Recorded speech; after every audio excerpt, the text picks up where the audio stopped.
ஆண்டாள் திருவடிகளே சரணம்.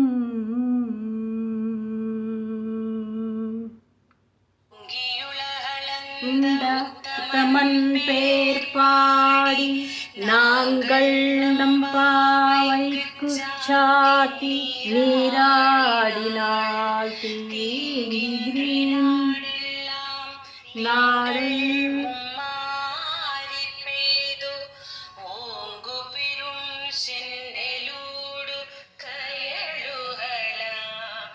பூங்குவளை போதில் போய் வந்து கணுப்படுப்ப தேங்காதே குக்கிருந்து சிறுத்தனை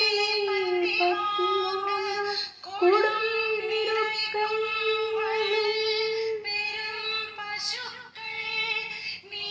நாத செல்வம்